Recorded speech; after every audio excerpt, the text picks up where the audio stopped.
Control, this is Agent Ogren. I need a request to open up cell 311.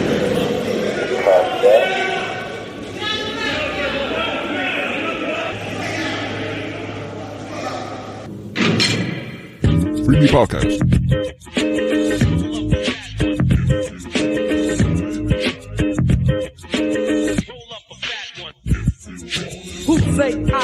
Who say, I say, crack another 40 and pass the blunt my way to some good ass shit. Lungs full from the last, already float, but I'll be damned if I quit. Yeah, the fire, boy, can you handle the intake? Suck it up, nigga, cause I can't wait for my turn. What? This J is itty bitty, roll up another, fuck being stingy. The Buddha, who got the Buddha? I do not sip the coke, but I smoke a fat Buddha. Roll in a zigzag or straight from the bomb. Up in smoke like my man Chicha Chong.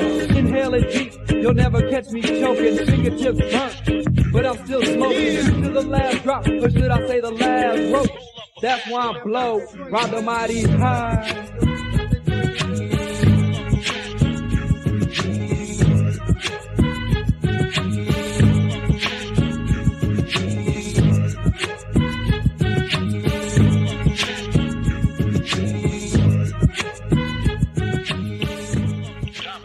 Hey, hello. Hey, how's it going? This is John. Hey, John, how are you, man? I'm all right. I was just out there sitting in this little room, heating up. It's hot. It's hot up here. Oh, so they brought you up and got you sitting in a room now, so they had you ready to switch out. Yeah. They had me on deck, ready to come in, back, clean up. Okay. So, Mr. John Kehoe, boy, you're a popular guy. I don't want to be. John Ortiz Kehoe. Don't forget the Ortiz. Ortiz, okay. John Ortiz Kehoe. So let me know a little bit who you are, what's going on, and we'll go from there. All right. My name's John Ortiz Kehoe. I'm originally from Michigan, but I didn't live here my whole life. I lived around the state. Father was in the Air Force, so we moved around. Lived in South Carolina, Texas. Out in Colorado, and then back to Michigan, and went to college down in Florida. I was going to ask you, too, where are you from in Florida? Man, I'm out here in Tampa, man. Champion Bay. Oh, all right, Tampa. I haven't been that way. I used to go down to Orlando, and I went to college in Fort Lauderdale, so I used to go down to Florida every once in a while. Okay. All right, so then I came back up to Michigan, and I went to school for music and video production because I was a DJ, and I used to DJ for local rappers down in Miami, and when I came back to Michigan, and that's what I was doing. And after I dropped out of college, came back up, was doing the music thing, and one night just ended up ruining my whole life. And after that night, I kind of just, just saw everything go and got involved in the drug game, and basically 3 years later, I came to prison for a cold case murder that everyone who knows me knows I didn't do. What decision was it that changed your life that night? It was the night that the guy I was with committed the crime I'm in here for. And, it wasn't even like he was a close friend of mine. He was my friend's little brother. And we were hanging out that night, and he got all cocained up. And when I left the house, he did what he did. When I came back, I made the dumb decision of helping him get rid of the evidence or get rid of the body. And it was a cold case for all those years until later on they started doing the drug investigations, and they ended up charging his whole family on drug crimes, and he came forward and took a deal and basically put the whole crime on me. What was the victim's name? Her name was Rose Larner. Rose Larner. How did she get wrapped up in all of this? Like, how did all of that unfold? Well, I knew Rose and I were friends, and we were teenagers, so of course we were on and off together. And she was just around that night while we were driving around. Actually, I made a delivered some weed to my brother that night. Took him 5 pounds. He was in college, sold weed. So I drove up, dropped that off with him, and came back and I saw Rose. Rose wanted to ride with us, and she wanted to be with me, so we drove around. It was her, this guy. His name's Bill Brown. Bill Brown were in the car, and he was trying to have sex with her. She didn't want to have sex with him, and I was having sex with her the whole night. And basically, they grew up together, and they were friends, so I didn't think anything of leaving them together alone. And when I did, I came back, and she was dead.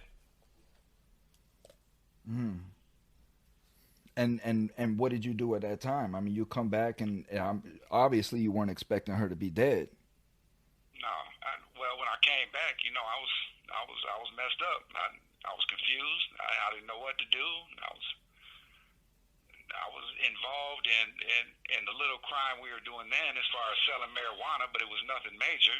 And the guys I was involved with, back then we were caught up in that life. We were living the gangster life where we were out there thugging. So when I looked at the situation, and it happened at my family's house, the only option I saw then was to help him. It's like I got to help him get rid of the body and get rid of the evidence. So I made the wrong choice and helped him.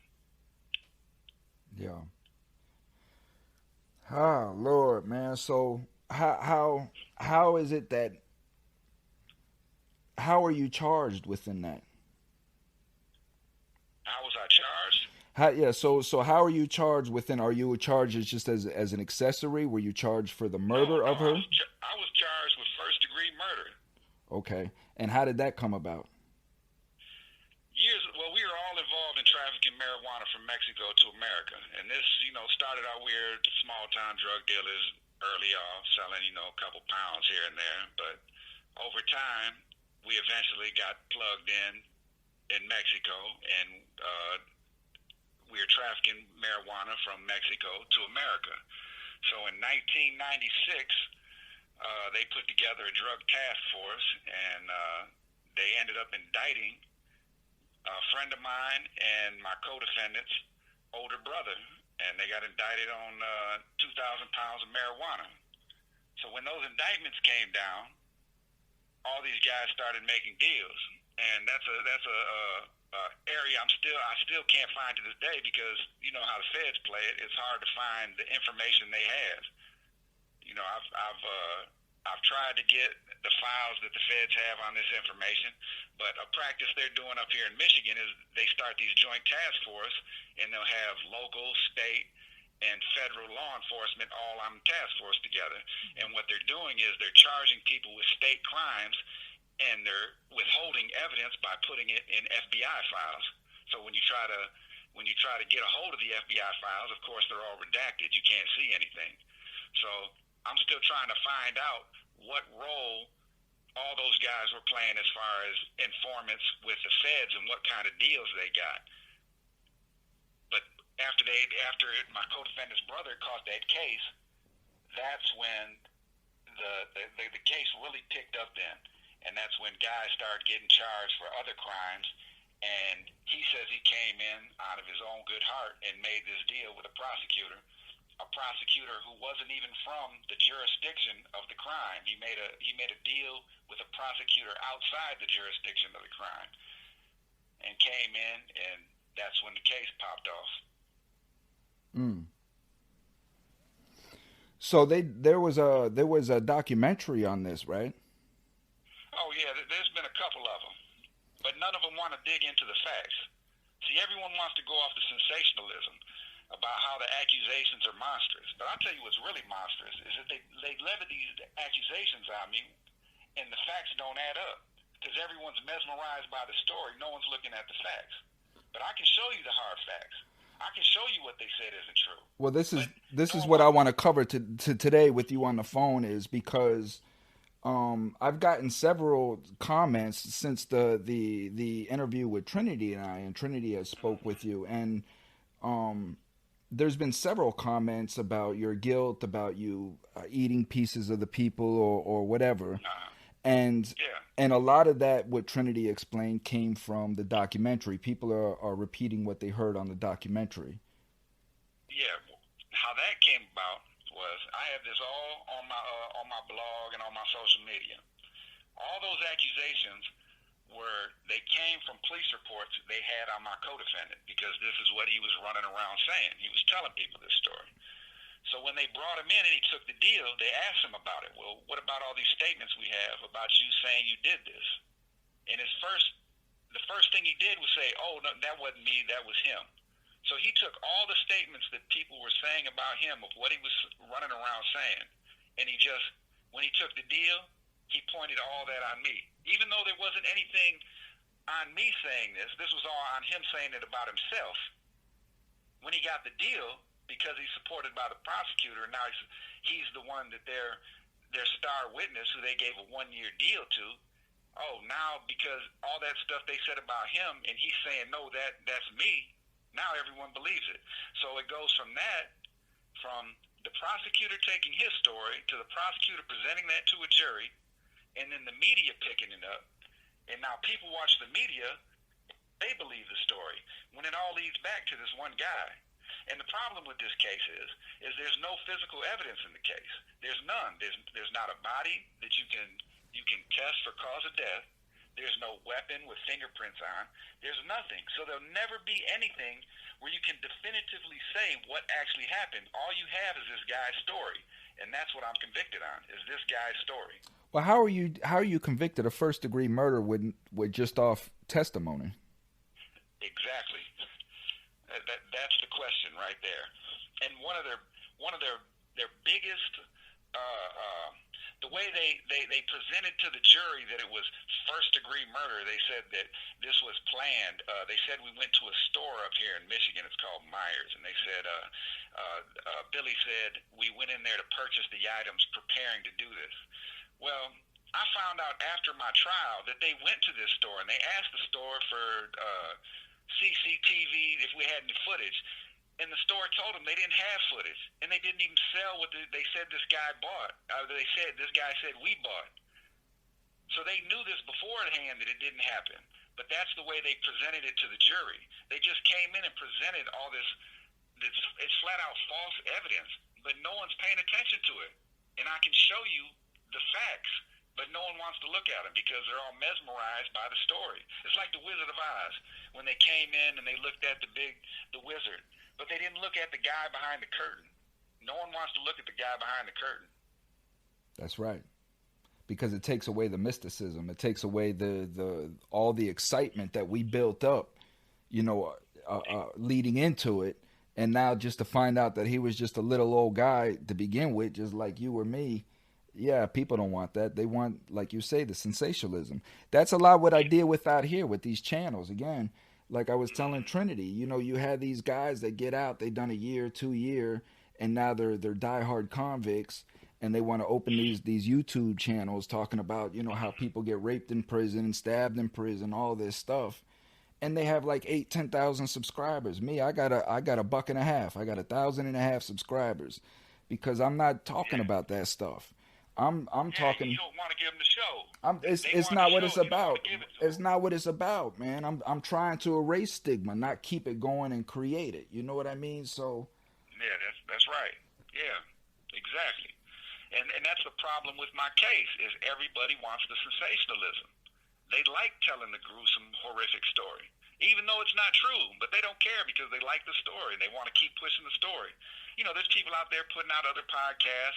None of them try to come talk to me or look at the facts. They just want to get a buck off the story because the story sells.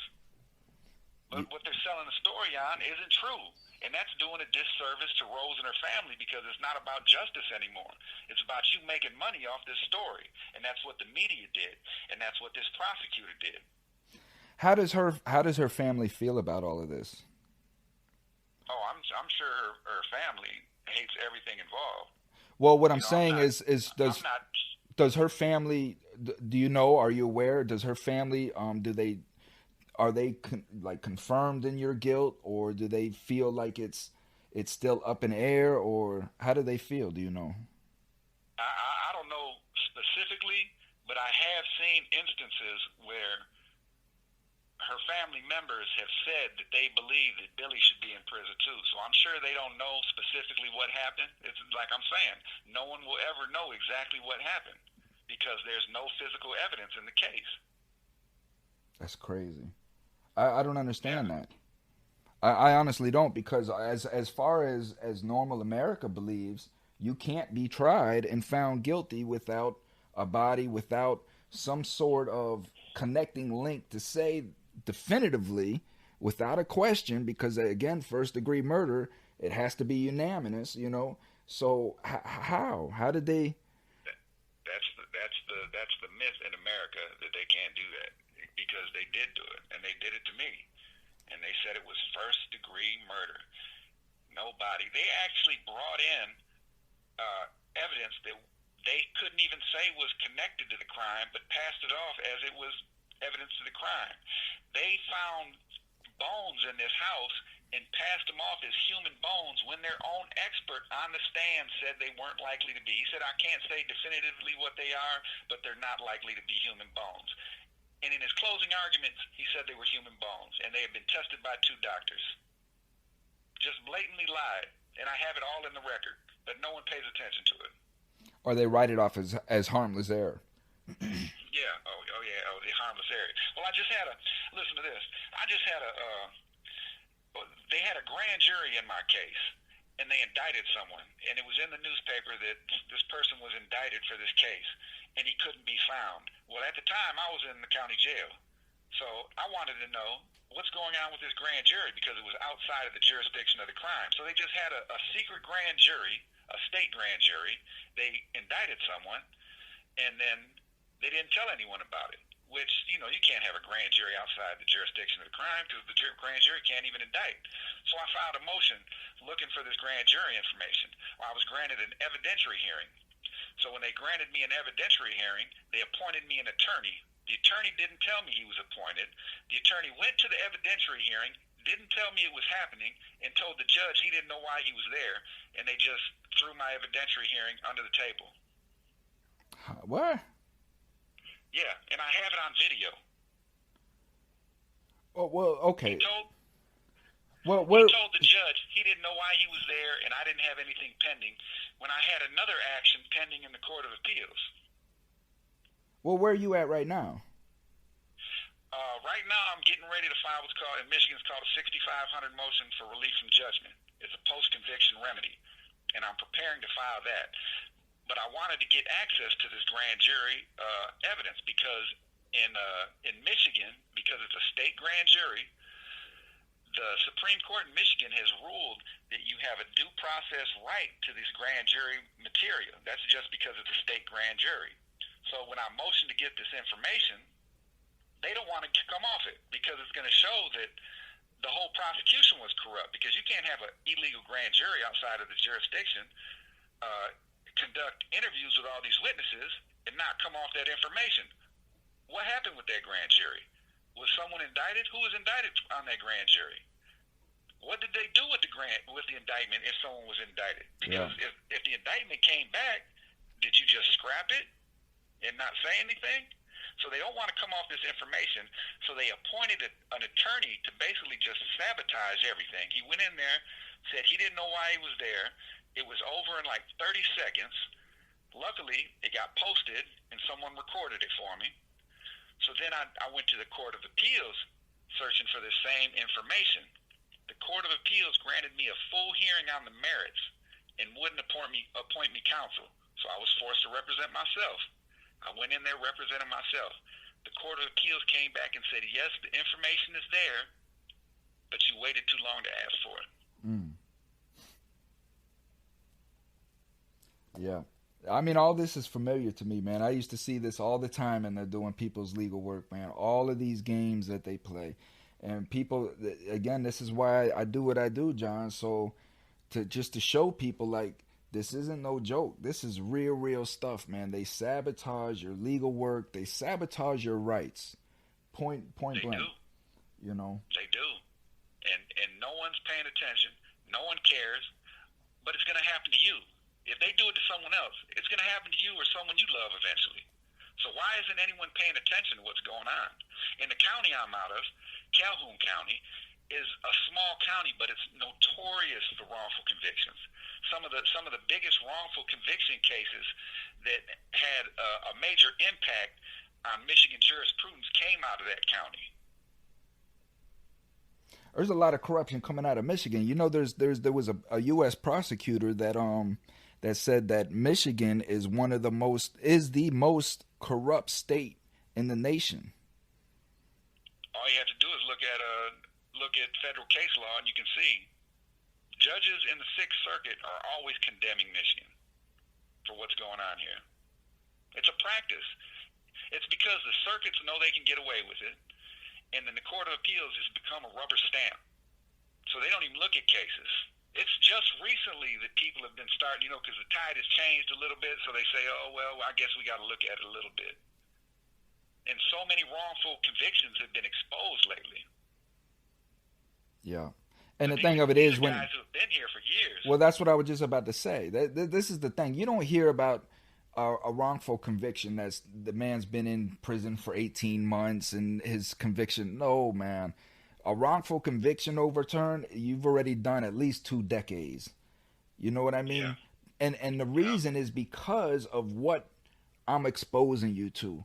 What you hear John saying, what you hear these other gentlemen saying about them discarding your emotions, holding you up, holding you up on purpose. These people know that if you have your appeal that's supposed to be filed within a month, they'll come in and throw you in the shoe.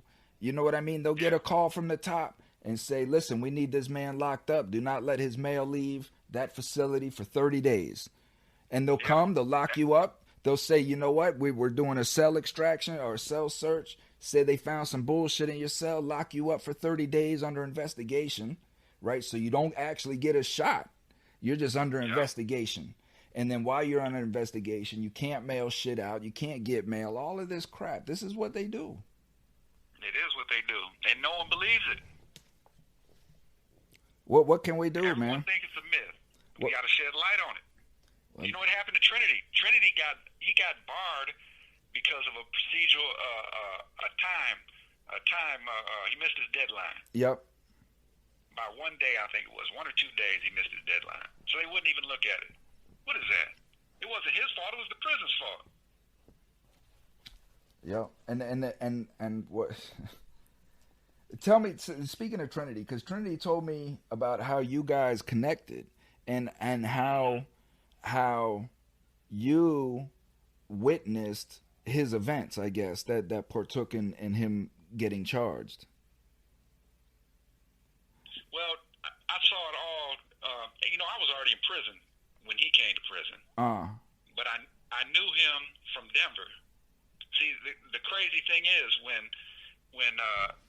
my warrant my warrant was first issued, I was in Chicago because I lived in Chicago from about I'd say late the middle of '94 is when I moved to Chicago. And when my warrant was released was in '96, and my father is from Denver, and I had been going out to Denver, so when my warrant was released, I was deep off in the game back then. Like I told you, I was thugging. I was doing about 500 pounds a week on marijuana, pushing it throughout the Midwest. So when the warrant was, they actually informed me that they were going to issue a warrant on me. So the people that I messed with down in Mexico, they were like, look, just come down here. So I went to Denver first. I went to Denver, and that's where I happened to meet Trinity, was when I was basically on the run. So I ended up coming to prison before he came to prison because they came down to Mexico and got me. Brought me back up here. And I ended up meeting Trinity again in prison, on a prison yard. That's crazy. That's crazy. But no, but the reason why I want you to share that story again, because number one, it's a small world, and number two, this is what happens in prison, right? It's you meet people that because again, Trinity was like, he was looking for witnesses, people that knew anything about the case, anything like that, and it just so happens here comes a dude that not only knows about it but seen it, witnessed it, whatever. It's crazy how life works out. So yeah, it is. And it was one of the witnesses. I mean, I don't know if he was a victim or something. What happened to him in Trinity's case? I grew up with the guy, so I knew who one of the guys was. And I was looking at it, and I was like, hey, I know this guy. You know, I grew up with this guy. That's crazy, man. That's crazy. So tell me a little bit about, because Demel was telling me about the warden and the staff there. I know when I reached out to the prison to initially set up this interview with you guys, they were very welcoming, and very helpful. So yeah, that's certain facilities are coming around, and we have a good warden here, Connie Horton, excellent warden. You know, and the special action director, Marty Terry. These are people who's, you know, they seem like they're really dedicated to rehabilitation, and it's good when you find people who are in positions of power like that and who run these facilities who have a mind for rehabilitation. Because a lot of guys in here, you know, they want to work on themselves, but we're not really given the tools to do it. So sometimes we got to do it on our own. So when we have a warden and a special acts director who are open to us coming to them and telling them, look, you know, this is what we're proposing we want to do. It's always good when you got people like that who are willing to actually help us. And how does that change the running of the facility as far as the inmates and what? Like the ambiance of the prison? Oh, you already know that. When you got the older guys who are showing the younger guys, look, this is what you really need to be doing. You know, you're out here doing the wrong thing. This is what you need to focus on. Because, you know, when you're young and come to the joint, basically your mind's gone. No matter how much time you got, you don't think about that. You're thinking, well, I'm in prison now. This is what I got to do to survive in prison. When you got older guys that can kind of mentor them and say, you know, look, young dog, what you want to focus on is getting out the prison, not being somebody in prison. You know, that does a lot to the environment of any prison you're in. But I'm generally speaking about the warden and the staff. As far as when you have a good warden and a staff that seems to be about rehabilitation versus, you know, punishment, how do you see like the violence go down in the prison, the inmates versus, you know, attack on inmates, things of that nature? Oh yeah, guaranteed, because it's not a us versus them mentality anymore.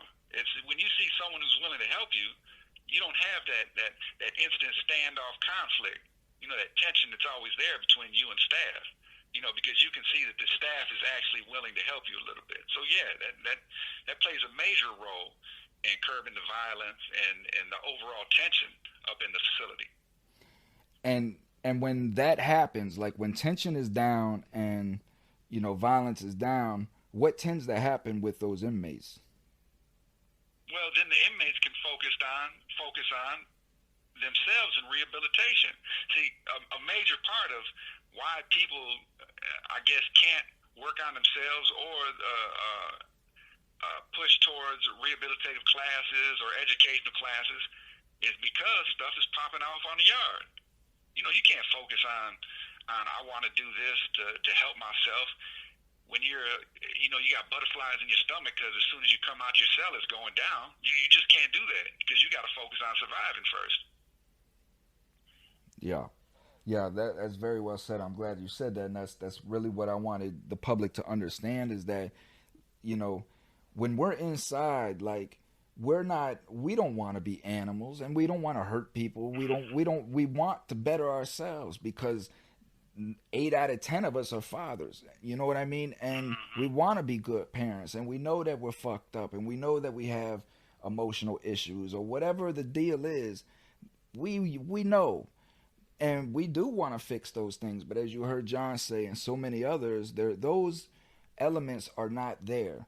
And I'm glad to hear that Chippewa is really trying to change that narrative, you know. Yeah. And it's surprising because this facility is known as a disciplinary facility. You know, it's up north across the bridge. Guys are usually sent up here for disciplinary problems at other facilities. But when I got up here, I saw it's kind of a whole new environment up here. You know, they have classes. They got guys that are teaching classes and facilitating different activities to keep guys away from what they're usually getting into up here. And you know, it's a good environment here. Let me ask you this, because you're in for a pretty serious offense, and I'm sure that you've been on some maximum security yards. All of this stuff that we see on these channels or whatnot, how often? First off, you say you've been down what, 20 years? Yeah, 25 years. 25 years. How many people in them 25 years have you literally seen raped? Raped? Yes. Myself, literally seen raped? Yeah, but I've never seen anyone raped. okay. How many rape cases have you heard of or do you know of? Chatter on the yard, maybe enough to say on one hand, maybe. Mm-hmm. And when guys are getting stabbed and this violence that we talk about, why does that violence occur? The violence can pop off over anything, really. You're locked in. You're here with a bunch of other guys. Everyone has their chest puffed out. So I can't say specifically how each individual incident will occur, but you've been in here too. You know it can pop off over almost anything when you got a bunch of testosterone. Yeah. So I guess what I'm trying to say is the violence occurs mostly because we're treated in such a fashion that we believe that violence is the only answer. You understand what I'm saying? So I would agree with that. So when I feel disrespected in prison, it's in my mentality that I can't allow myself to be disrespected, because then everybody's going to disrespect me, and then everybody's going to chump me out and then steal my stuff and things of that nature. And because that thought process is there, well, as we know through life and experience, thought creates action. So the thing of it is that as long as this stigma is there, and we keep portraying prison as some gladiator school, which, I mean, it is. It's a very violent and dangerous place. But the reason why is because we're told that's what it is. You know what I mean? And it's like you just said, we're beating our chests and things of that nature because we're trying to uphold the fact that, yeah, I'm in a prison, I'm in a violent place, and I'm the baddest motherfucker in this violent place. Because again, we're made to believe that's true, and it's just not. That's what you have to do to survive. That's what they tell you. You have to be this way to survive. That's right. But that's what's good about the old heads teaching the young heads that it doesn't have to be like that. Amen. Tell it, preach it, man. And there are a lot of guys that have been stepping up lately. Before it was they were preying on the young guys. The young guys come in, we want to recruit them to do this. Where that mentality, I've seen it change over the years to where now the old heads are telling them, look, young dog, lay on back. It doesn't have to be like that. Get yourself together. Get home. Take care of you and your family. So you see a change. Oh, yeah. I've seen a change over the last couple of years. Mm-hmm. And how are the kids receptive to that as they come in? It's hit or miss. I just came from a facility. I was down at Thumb, which is in Lapeer, Michigan, and I facilitated classes for the young guys. They have 2 units down there specifically for the youth offenders. And, they have the under 18s and then the 18s to mid-20s down there. They're all in their own units. And I was facilitating classes to them. And there are a lot of young guys, coming in that they never had a father and they went through some bad stuff, but they're open to having someone actually mentor them and show them, that instead of a gang coming to get them, someone else coming to get them and like, no, dog, get yourself together. Get out of here. This ain't the life you want to live. Mm-hmm. What and that was,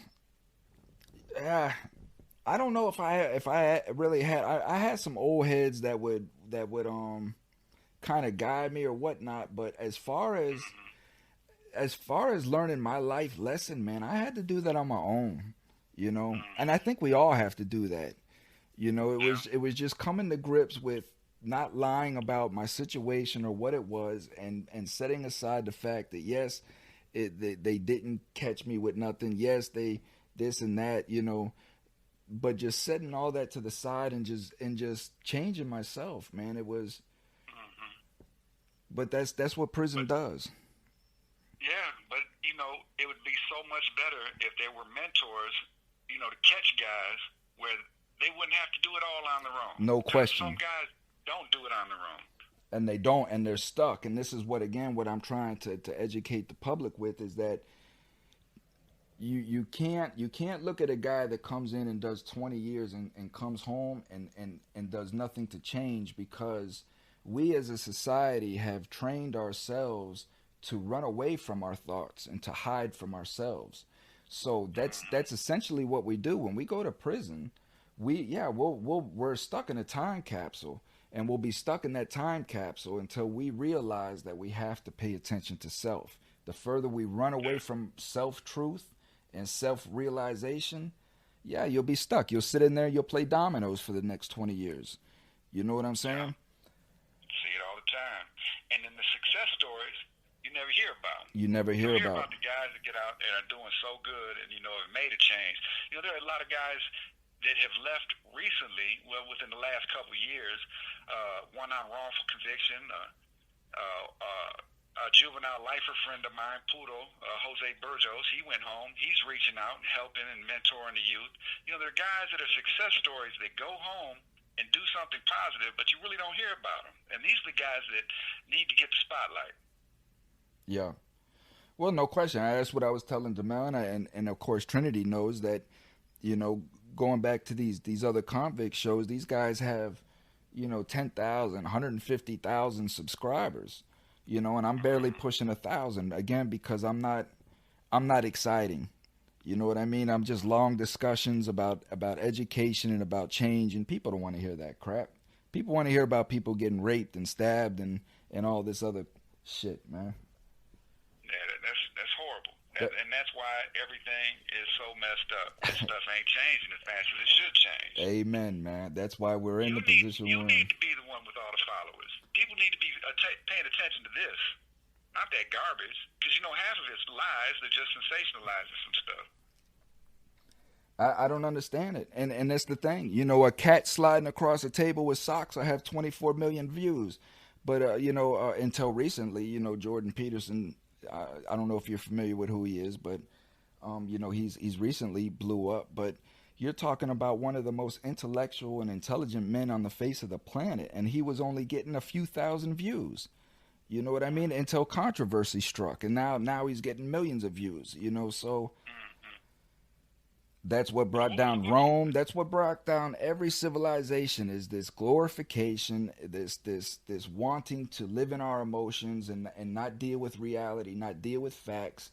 And the reality and the facts are, we have 2 million people in prison, and I'm willing to bet at least 40% of them are probably innocent, or if not, wrongfully convicted. Yeah, people don't want to hear that, though. They don't want to hear it, man. Jordan Peterson, is he the guy from Canada? He's the guy from Canada, yeah. He's a psychologist from Canada that was, he was a professor at the University of Toronto. Wrote the book, what was the name of the book? He has several, but the one you're probably talking is the 12 Habits of Life, I believe. That's it. I got a hold of one of his secretaries, and she sent some books to the facility when I was down in Lapeer. There you go. Yep. Everybody should follow his manuscript, because it's the truth, and there's no denying it. And because as all truth tellers throughout our history, throughout history and time, have been eliminated in some fashion, going all the way back to Socrates. They look to eliminate the truth teller because we bring change and we unite. And that's not what the mindset is. That's not what the goal is. The goal is division, not unity. Yeah, you're right. Because they're getting paid off that division. There's no question. So what is your day like in prison? What do you experience? What do you go through?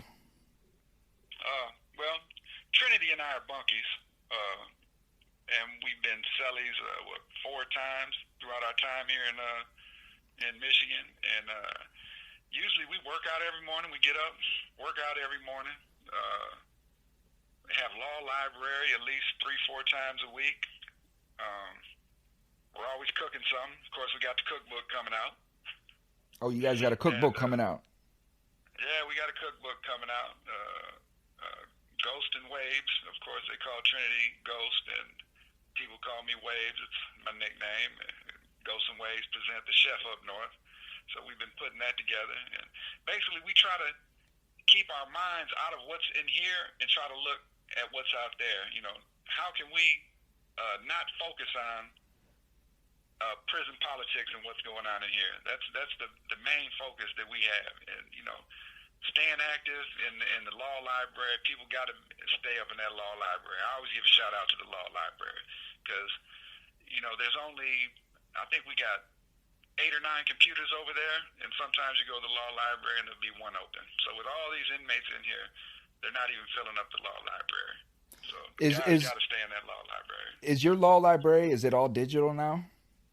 Yeah, it's all computer, LexisNexis system. What did they do with the books? Oh, they got rid of them, tossed all of them. Have you noticed any discrepancy between the books literature and the digital? I haven't.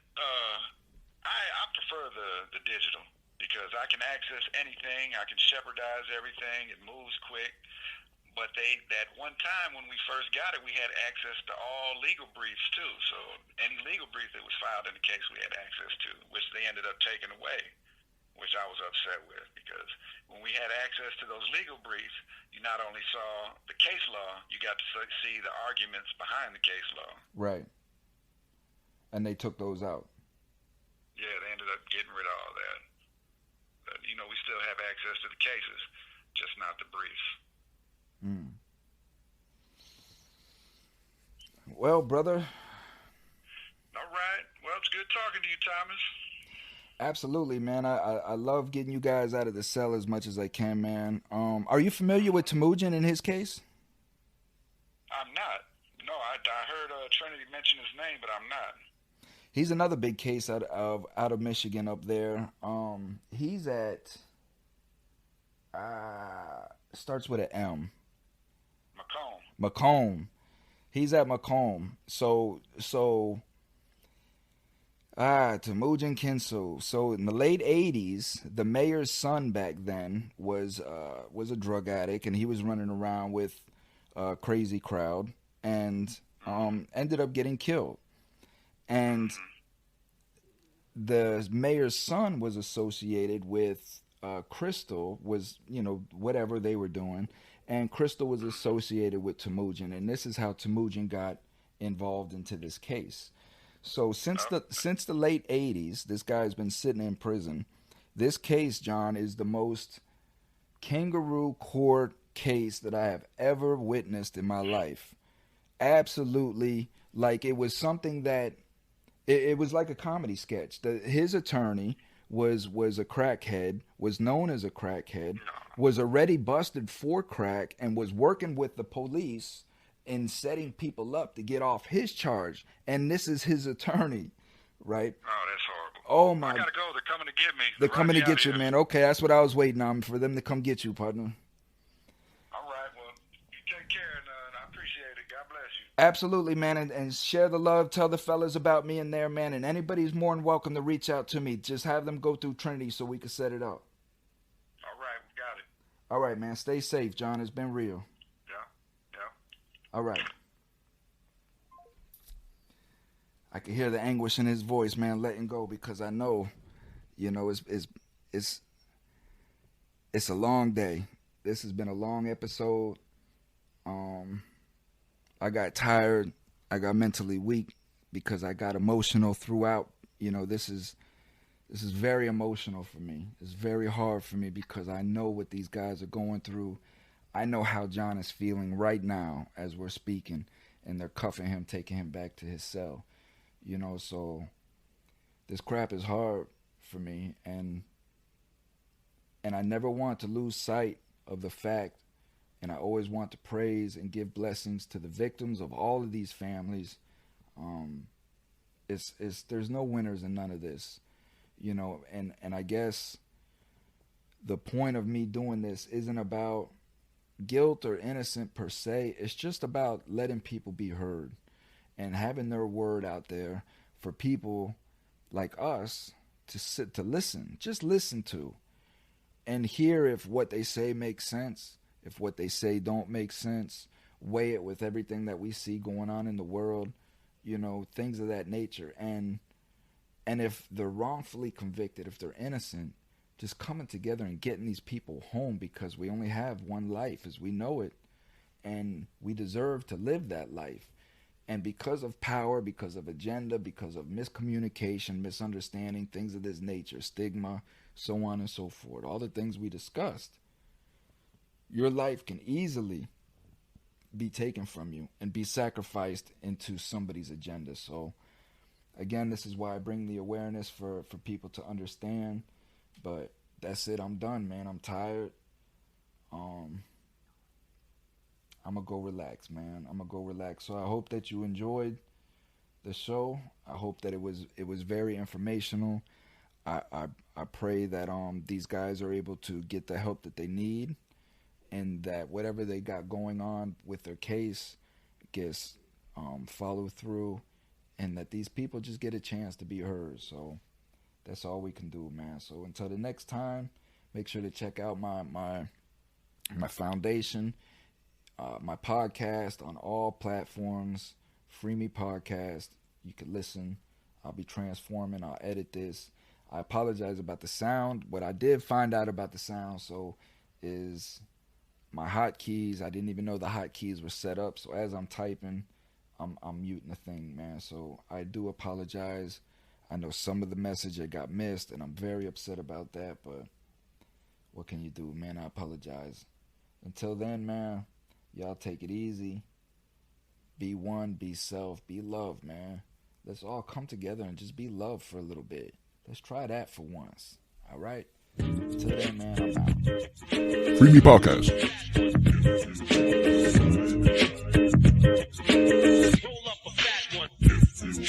Who say I say? Who say I say? Crack another 40 and pass the blunt my way. This is good ass shit. Lungs full from the last. Already float, but I'll be damned if I quit. Yeah, the fire. Boy, can you handle the intake? Suck it up, nigga, cause I can't wait for my turn. What? This J is itty bitty. Roll up another, fuck being stingy. The Buddha, who got the Buddha? I do not sip the coke, but I smoke a fat Buddha.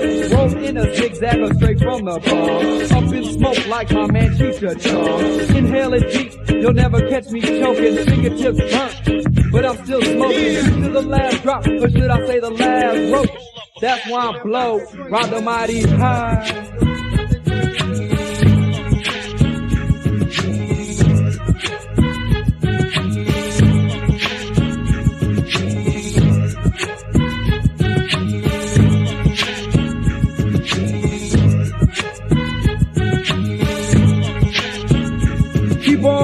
And make sure they're back. You can get with this, or you can get with crack. I know you'll get with this, cause the butt is the shit. So pass me a slip and let me take a long hit. Pumping on it strong, yeah, hit the spot. Sealed up just right in the top. Kind of like Nestea, but when I take this plunge, I don't get wet, I take smoke into my lungs. Make your chest rise, put you on cloud nine. Pumping up a 20 bag, nickel or a dime. Only the truth, I don't fuck with the bunk, because that skunk is the way to the funk. So let me take it higher and higher, smoking that fire. You can kiss the sky as you ride the mighty high.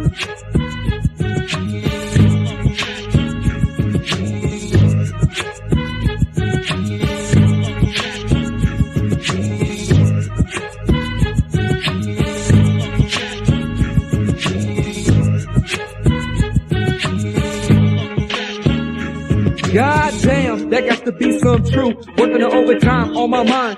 Fucking up the brew, cause the truth by it don't play. Have your ass fucked up from one hit of the J. So you scream, I scream. We all scream for nice dreams and hell. I got some dick to make the thighs scream. Hey baby, I think you need a big stick. It's waiting here for you when your ass gets lit. So go down and see what I'm talking about. Nut bitch. To to help your cotton mouth. Tell your friends if the pussy ain't stinky, then me, you, and her can get a little freaky. Smoking that bud, taking them deep ass hits of marijuana while the mighty high.